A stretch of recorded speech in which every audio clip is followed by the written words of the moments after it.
ढेंकानाल जिला परचंग ब्लॉक बसुलई पंचायत रे आरंभ होईछि मदमुक्त अभियान। विशाल रैली रे विभिन्न नारा दे पंचायतर गाँ गाँ बुली सचेतनता करिसेंती 81 गोटी स्वयं सहायक गोष्ठीर शह शह संख्यक महिला।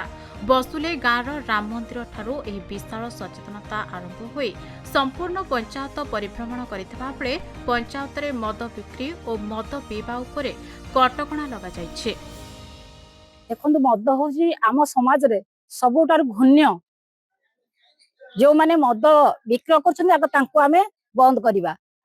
मो मोर बसुलई ग्राम पंचायत को समस्त ग्रामवासी को मो अनुरोध करुची जे दयाकोरी मद को विक्रय करने बंद करंतु। ये पदक्षेप जो दिन जाके नेउथिबे महिला माने देश आगू जीव गाँ आगू जीव समाज आगू जीव ये जिनिस गुड़ा समाज प्रति बहुत घृण्य हो जाइए जहाँ आज पुरुष समाज बहुल समाज रे नारी माने असुरक्षित मन कर।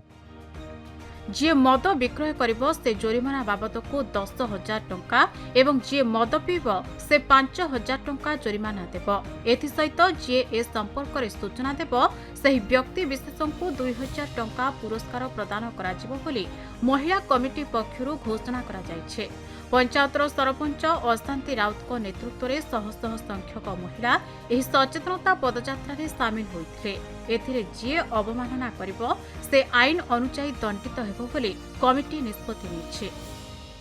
सर प्रथमे भी हमर आउथरे भी रैली हेतिला। रैली परे भी बहुत मात्रा रे कमी जायथिला किंतु वर्तमान सेटा फुणी पुनश्च आउथरे आरंभ होईची।